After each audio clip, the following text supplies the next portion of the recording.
you might have been served some serious shorthands in life. And if that's the case for you, I get it. Life is really, truly not equitable and it's not fair. However, you do have power. And this show is really about focusing on the things that we absolutely can control. So now that we're on the same page and you are ready to do whatever it takes to become future you're ready to let this episode blow your mind a bit. This episode is also probably going to hurt a little, but I promise you it'll be worth it. Welcome to Sincerely Future You, a podcast that helps ambitious women like you make decisions today with the future you in mind. Welcome to another mind-bending episode of Sincerely Future You. I am Jess McKinley-Waino. I'm your host, and today we're exploring a life-altering question, or at least I think so anyway. If you nerd out on this brain stuff, on this how do we create a bigger life stuff, you're going to love today's episode. If our thoughts are what create our results, where do we have to be willing to be wrong? Ooh, from the fun we have at parties to the dollars in our bank accounts and the quality of our relationships, our thoughts and beliefs wield profound influence. Before we dive in, though, let's acknowledge that our lives are shaped by the circumstances we're born into. This is just a fact, our families, cultures, and genetics. However, as adults armed with the tools of mind management, we do have the power to carve a new path. Most of us weren't born with every advantage, but it's our responsibility to break free from limitations and transform disadvantages into opportunities if that is the life that we seek. So if you're here, if you want that big life, if you want that big business, and we can get on the same page about that, you might have been served some serious shorthands in life. And if that's the case for you, I get it. Life is really, truly not equitable and it's not fair. However, you do have power. And this show is really about focusing on the things that we absolutely can control. So now that we're on the same page and you are ready to do whatever it takes to become future you, that lady with the business and the life that inspires the hell out of you, you're ready to let this episode blow your mind a bit. This episode is also probably going to hurt a little, but I promise you it'll be worth it. Before we dive in, we got to shout out the client of the week, which is Kim Courtwright. Kim is the children's author of Mimi and Poppy. She is one of my clients in the Splash Pad, which if you're new to the show, the Splash Pad is my course and community for anyone who really needs that business 101. Maybe you are super talented. Maybe you've even been in business for a while, or you just have an idea, but you're serious about starting to get serious with your business. When she joined, she was kind of feeling stuck and low vibe after publishing her book, which was a huge feat, knowing how amazing it is, but feeling like the distance between here, published, author, and her goal of being a household name, right? Recognize having her book in the shelves of kids all across America, all across the world. It felt really daunting, that gap. And she's not alone. The creating of your thing, your offer, your shop, your product, your book, your program, that is just step 1 of 1,000. But it doesn't have to feel daunting. Using the philosophies and the tools that we have in the Splash Pad, she just decided to make it a game and to break it down into bite-sized chunks that felt digestible and manageable for her to get her book out there. And this week, she did her very first reading in Barnes & Noble. She got a bunch of no's in the process of that, but she also got a yes. And girl, I am so proud of you. She did all sorts of things to make it really interactive and fun and exciting for the kids. And I know that this is just the beginning, because once you get that taste, once you understand, yes, the hard work will pay off in small ways, you can ride those small waves and collect those failures all the way to the top, baby. So shout out to Kim. And now you know what time it is. It's hype sesh time. And it is time to level you up. I love to get your body energized and hype before I give you information, because otherwise you might just be driving. You might be listening to the shower. You might be like half listening, but half going through your mental to-do list. No, we've got to get you energetically connected to this message so you remember it, so that you then take it and put it into action. In the level up today, what we're talking about is not just the doing, but the delegating.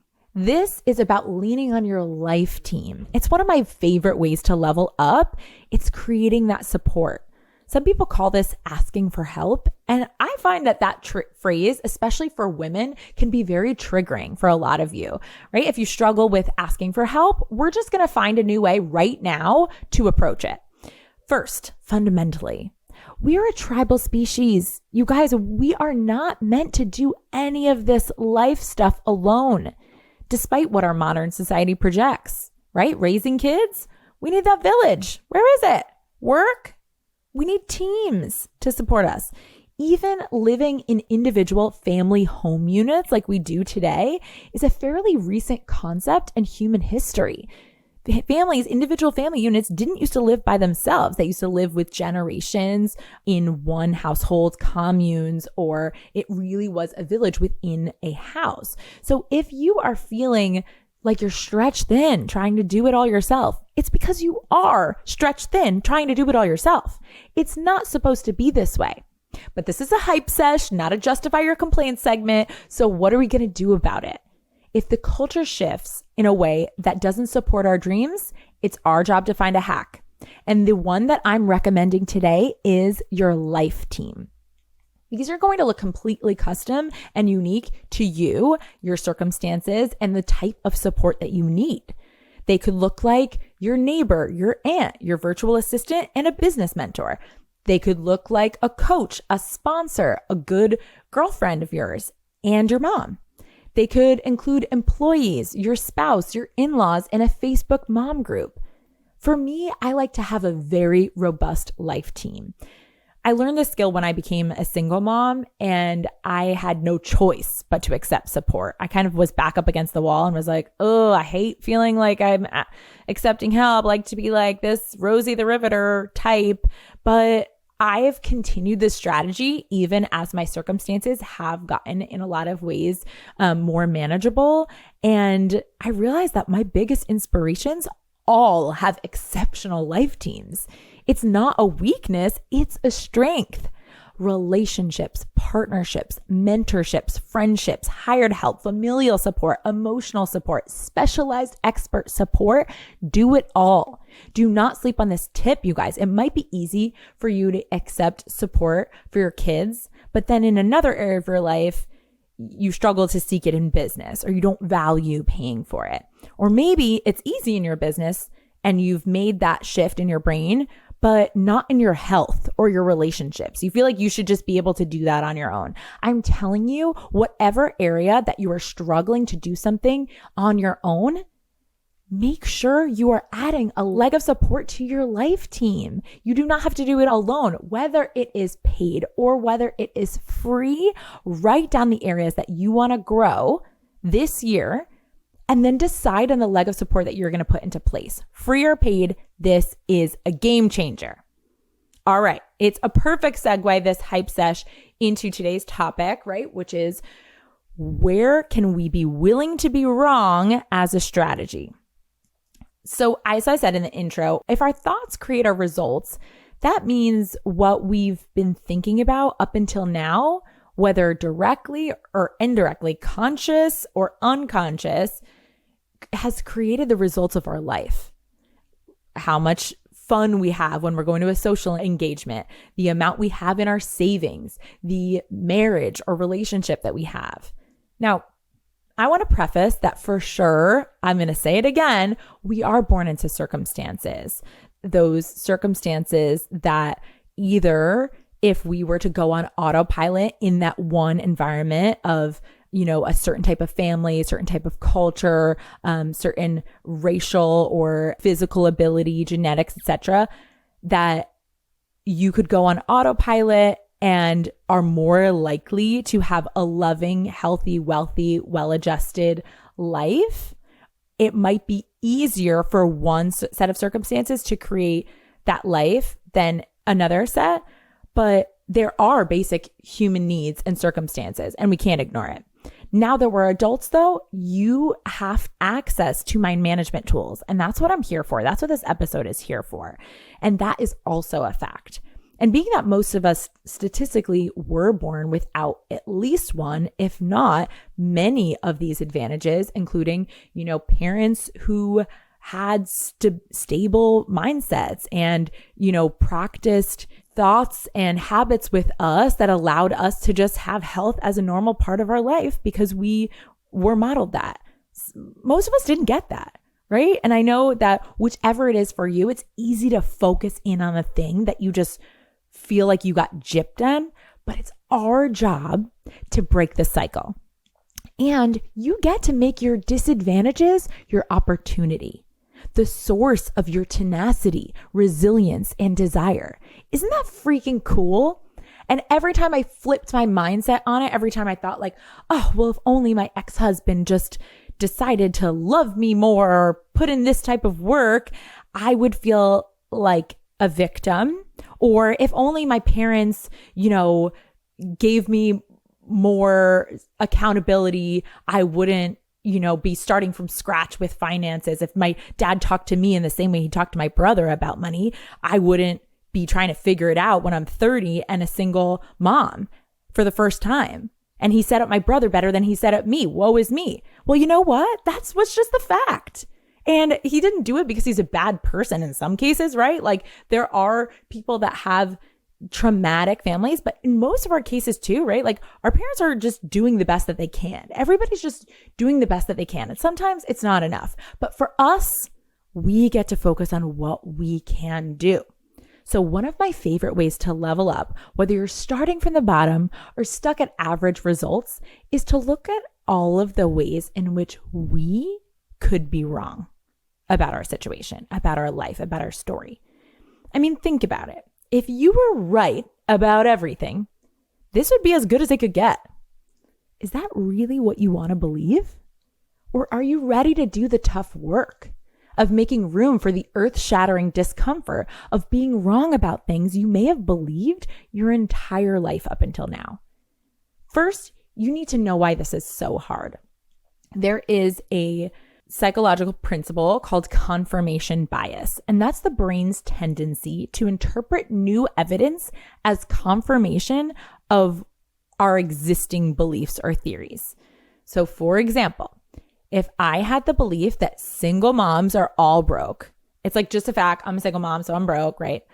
All single moms are broke. If I had that thought, then I'd come up against a circumstance like I would join single mom support groups on Facebook and I would see a lot of them complaining about money. And I would use that as evidence to support my belief that single moms are broke. But here is where we get to the point of this episode. Sometimes you're going to get to a crossroads where you do believe the limiting story. And that is a real example for me. Like I did just believe, of course, being a single mom is just so financially taxing. All single moms are broke, but you don't want to stay in that reality. So now what? You have two options. You can either change your circumstance, either for that limiting belief, I had to either stay in a marriage or I had to get into a new relationship to not be a single mom, right? That would break me free of this like brokenness that I had decided was my reality. Or I could be wrong about the relationship of single moms to money. I didn't want to wait anymore, and I decided I want to be a single mom who thrives. What does that look like for me? And very easily, a measurable way to think about that was I wanted to earn $100K as a single mom, right? But when I would start to take action, I found myself starting off with some solutions. I'd get excited, and then I would fall off. And I'd make more excuses and ultimately feel more discouraged. This wasn't because I wasn't trying the right things.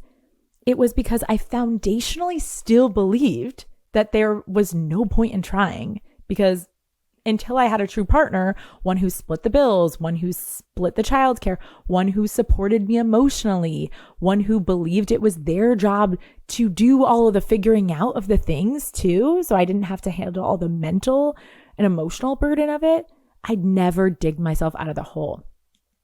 So to share a part of my story, after I committed to reaching that goal of 100K in my own business as an entrepreneur, as a single mom, I actually did find myself with two of what I had deemed to be requirements for financial success kind of coming to me. I fell in love with my now husband, who really wanted to support me however he could, and he was offering that, and came to a agreement with my ex-husband for a specific amount that he was paying child support, right? But I didn't want them anymore. It suddenly felt terrible to receive both this like limitless support emotionally, whatever he would wanted to support me in whatever way he could. He, was helping out with Calvin and also picking up dinner, all of those things. And then the same thing with child support. I didn't even like receiving it. It felt energetically bad to me because I decided I wanted to show myself, and not just, it wasn't even about me anymore. I wanted to break the stigma, to be an example of what's possible for other women that our circumstances aren't what create our results. So I created a plan to eliminate child support altogether within a year of starting to receive it. And I told Mark, my now husband, that I wasn't interested in moving in together until I could contribute half to rent in a luxury apartment, like one that I really felt aligned with the future that I wanted. I set a deadline, key part of this, and I put my head down until I got there. As soon as I began to zone in on my new belief that single mom doesn't have to be a struggle title, I actually exploded with other new supportive beliefs. Ones like, I'm an example of what's possible. Money is just about value.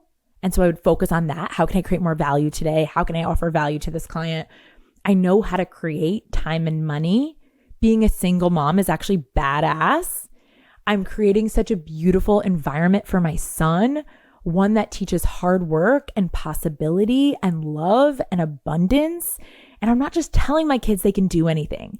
I'm showing them that they can do anything.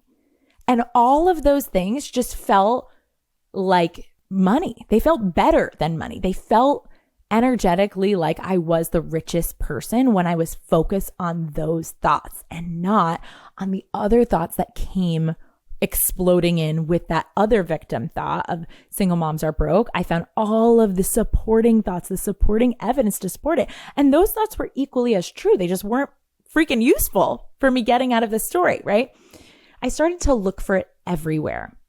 And then I showed up in action and it felt second nature. It just honestly started to feel easy to take the action steps that I needed to do.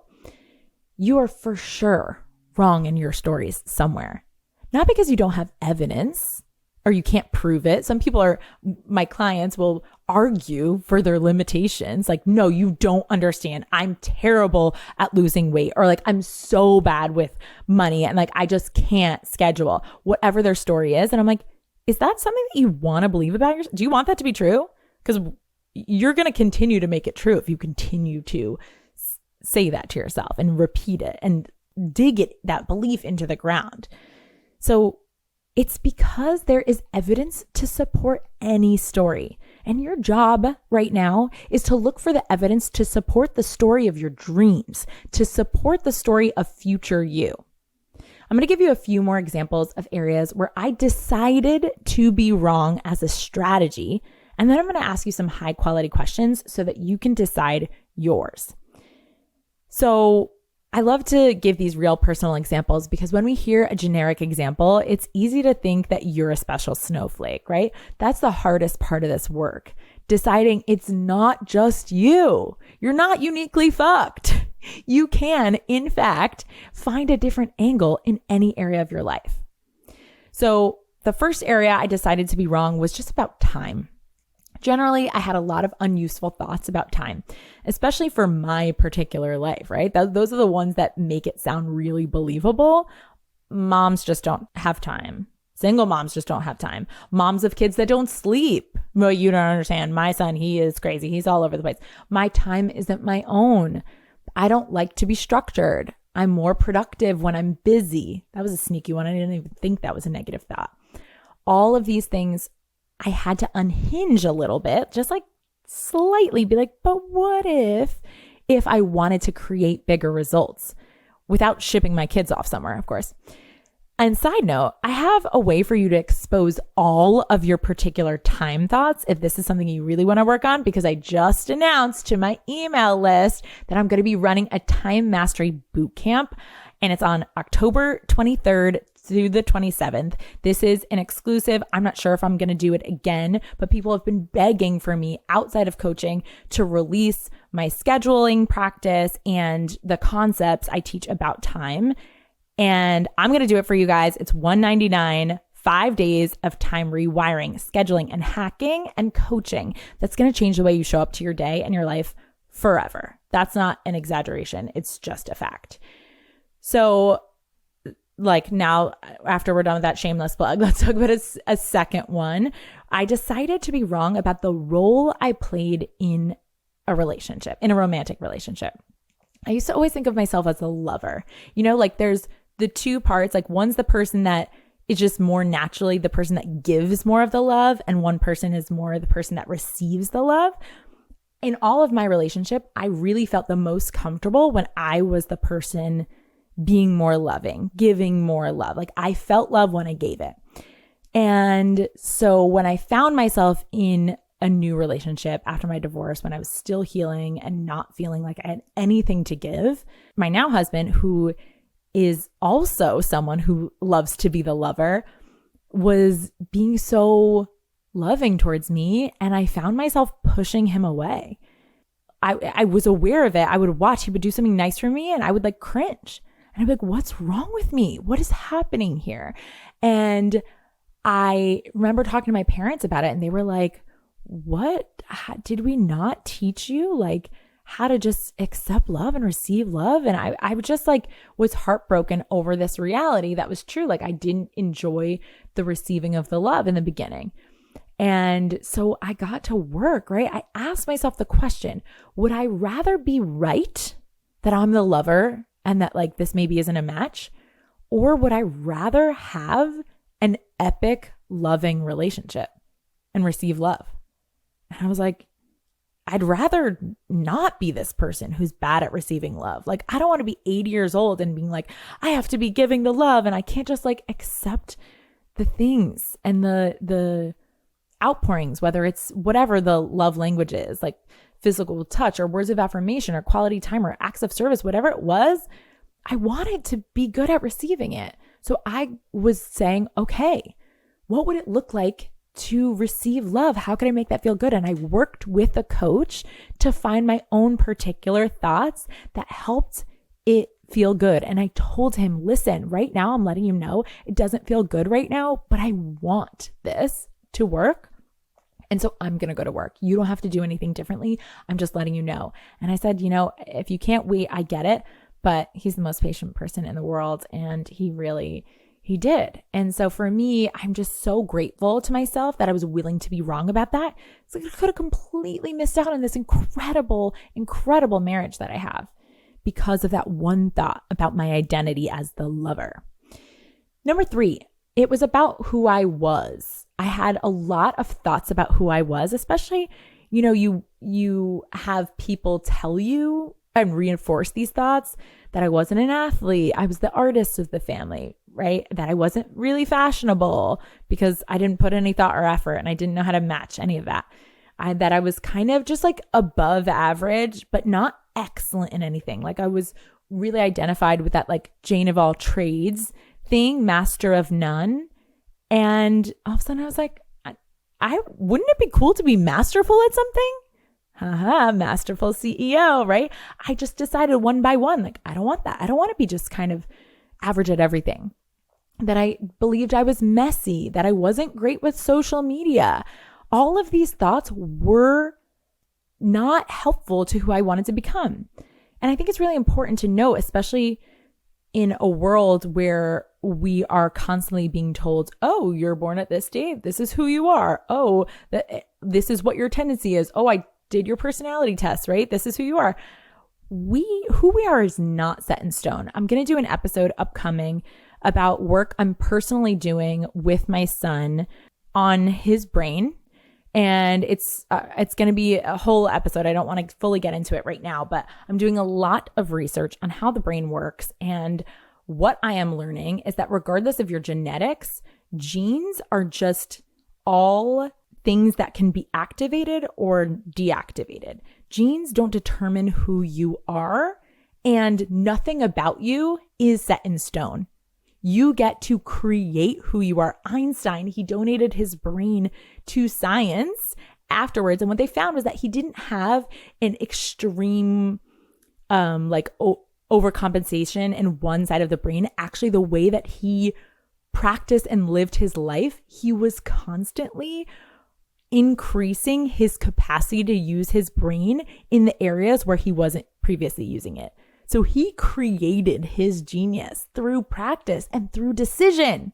How freaking cool, right? We are here to decide who we are. And I'm all for a horoscope or a personality test that reveals a strength. Use it if it serves you. I just learned in human design, I'm like a projector 3-5, splenic seer. I'm not really sure, but it was cool reading about all my positive tendencies.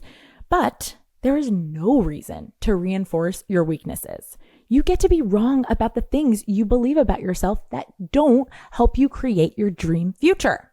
Okay. Number 4, I had this thought specific to business about group coaching not being as valuable as one-on-one coaching. When I sold one-on-one, I just believed group coaching was less valuable. And that was a useful thought to me for a while because I was selling one-on-one coaching. So I was like, oh, okay, this is why I'm pricing it this way. You get more support, blah, blah, blah. I had all the evidence to support it. And then I wanted to create a group coaching offer. I clearly didn't value it. So I priced it at $37 a month, you guys. Anyone who's like in my programs now is like, what? Where was I then? But I promise you, there were people that were in it. They weren't really showing up because I had devalued it. And the price for them was not reflecting that it's super valuable. So therefore, they weren't even taking advantage of the tools. People most of the time weren't even showing up to it. It was crazy. I didn't sell it. I didn't invest in it. And then when I maxed out at 21 clients, I felt trapped by that belief suddenly. I knew I wanted to serve more people and I couldn't. I also wanted to spend less time coaching so that I could prepare to have my daughter and take half days and Fridays off. I didn't even realize that I was practicing the belief that it was less valuable until one of my coaches pointed it out. And therefore, I saw a reflection of that in everything I was doing. My consults only seemed to want one-on-one. It must be that it's true. I even added in group as like for free for my one-on-one clients so they could show up, so there would be more value in the room, and they wouldn't show up. Duh, because I had basically equated the value to the free toy that's at the bottom of a cereal box, right? I decided to get curious about this belief. Is there a group coaching program out there that's valuable? I didn't even know. I hadn't done one before. So I invested. I found that I love group coaching. I looked for the evidence, and when I looked, I found it. I changed my offer a bit to match the value for sure that I wanted to price it at. And then I asked myself better questions, including why is group coaching even more valuable than one-on-one? And I could have a whole episode selling you on that because I really, really do believe in the value of group coaching now because I was willing to be wrong about it. Number 5 is I had this belief that people just wanted to work with me, right? And I know a lot of you guys have this belief. I believe I've spoken about it in past episodes because it's so detrimental for those of you who are at a place where you really want to scale. Things are working, but you're feeling kind of like maxed out. Ever since I exposed this story as a limiting one, I see it everywhere. People are stretching themselves thin and capping their impact and their earnings potential because they believe people just want me. As you grow, you realize that this story will become a ceiling. You, even if you are your brand, or you're the talent, or you're the teacher. You are not the reason people buy. I can hear some of you being like, yes, I am. You don't understand. Yes, maybe they are even telling you that you were the reason they bought. And people told me that too. But Vera Bradley doesn't sew her own designs anymore, or even design all of them anymore. It's like your brand is bigger than you, and it can outgrow you if you choose to believe that people want the essence of what you have created. They want the results from what you have created. Okay. Is the flattery, high quality question, is the flattery and ego of this story worth staying small in your business? And for me, it wasn't. Number 6, this is a really recent one, right? I wanted to be wrong about what my brain was making it mean when I wasn't showing up to my scheduling process the same way postpartum. I was making it mean that my process, I guess it doesn't work for everyone. Ooh, this is like my most recent aha moment. In the last year since having my daughter, I created scheduling in its current form that I teach it. I created it when my son was about like 19 months old. Tons of time challenges, tons of like circumstantial evidence that I couldn't be a scheduler.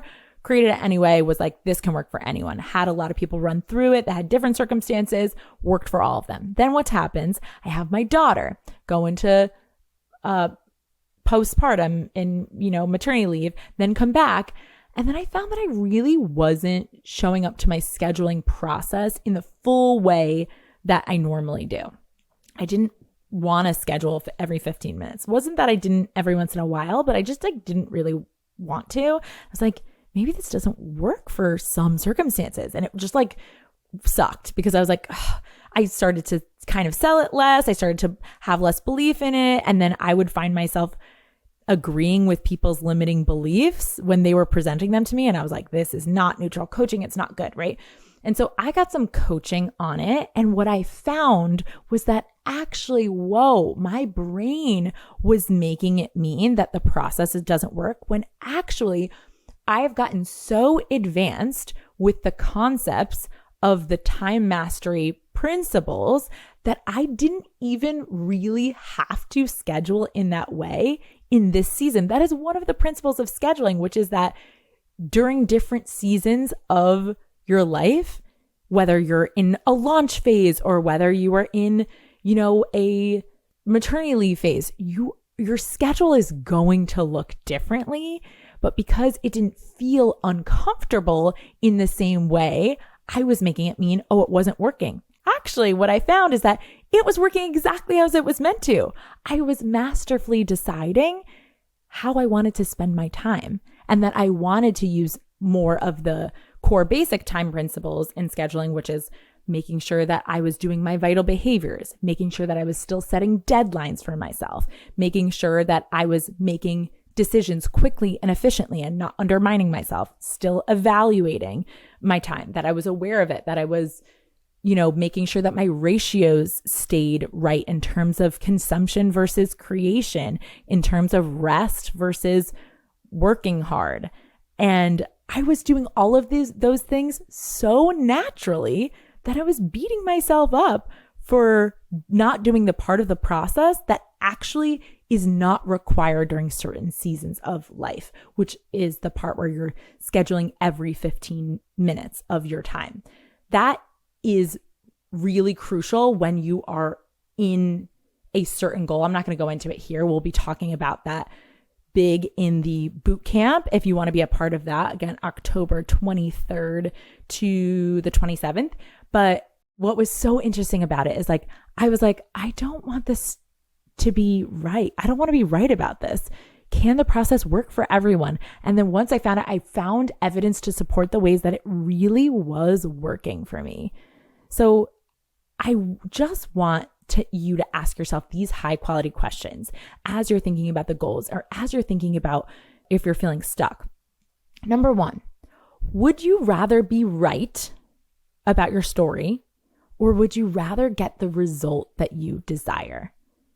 This sounds like obvious. Like we would always rather get the result, but our brain really struggles with being wrong, because if our brain is wrong, it starts to not trust itself, and we have to kind of break through that feeling, but it's very uncomfortable for the brain. So it would rather be right usually. So you have to decide consciously that you'd rather be wrong and get the result you would desire. Question number 2, where do I feel stuck or defeated? And what am I blaming for that feeling? That's always the easiest layman's term question for understanding what your story even is. Because some of you will tell me, I don't really know what my limiting stories are, right? Like you don't know what you don't know. Answer that question, write it down. Where do I feel stuck and defeated right now? And what am I blaming for that feeling? And if the thing that you're blaming is anything but your thoughts, we've got a place to start, right? We know what your story is and what you need to let go of. High quality question number 3. What would I have to believe in order to keep the circumstances the same and get the results that I desire? So often we are trying to manipulate everything around us, the people around us, our situation, the places that we're going, the things that we're putting our energy into. And you should do that too, right? It's one component. But if you can keep the circumstances the same and change your thought, it's just a different skill that will serve you in situations where you can't change the circumstances. Okay, it's a skill that every human being, I recommend that you take and put in your toolbox. Now, I am so certain that once you do this work, you're going to feel pretty terrible. And so I want to end this episode by letting you know that the feeling you feel of unhinged or uncertain or unwell when you prove to yourself, especially a belief that you've held on to for your whole life, or in a belief about your identity, that it's not true, this is a good thing. Ultimately, it means that you have power. It means that you are wrong, but it also means that you get to decide what is right. And then you get to go after it. If you need some support with this, if you're feeling like, oh my gosh, this episode just mind bended me a little bit, I feel unwell, DM me on Instagram. We can get on or set up a free mini session with me. You can go to sincerelyfutureyou.com, or you can connect with me on Instagram at Jess McKinley Wayno. That's JessMcKinleyUYeno. Let me know what's up, what you're going through, and we can navigate this together. Thank you so much for joining me today on this exciting journey of self-discovery. You guys, it's fun, right? This is what we're here for. Remember, the magic of shaping your future, it's hard, but it begins with you. Nothing else has to change. Embrace the adventure of being wrong, challenge those old beliefs, and unleash the incredible potential that lives right between your eyes. Until next time, my beautiful badass women, keep those positive vibes flowing. And remember, your future self will always be your biggest fan. And me too. If time mastery is something that's always eluded you, if you're someone who's like, oh, I really wish I could be less scatterbrained or be more productive within my week. Or maybe you're someone who really just struggles to be in one place at a time. When you're working, you wish you could be working, but you're always thinking about your family or your social life. And when you're with your kids, you're thinking about your business and you're feeling guilty about that. I am going to solve all of your problems in 5 days. October 23rd to October 27th, we are going to be doing a time mastery boot camp where you're going to come and all together in 5 days, we are going to expose all of your thoughts about time that are causing you to make decisions slowly, to undermine yourself, to continue to multitask, to not go after the bigger things, to only tackle things that have outside accountability and not the things that really, really matter to you to move your mission and your dream life forward. And we're going to get tactical. I'm going to be sharing with you the things that I teach only inside the Masterful CEO School. We're going to do a condensed, simple version where you can take this process, you can take this experience and change the way you approach time forever. I cannot wait to do this together. This is going to be $199. You join, it's a one-time deal. Come and really shake things up. See where, even if you just take one of the tools, I promise you, you're going to see impact within a week of these tools. All right, I will see you there.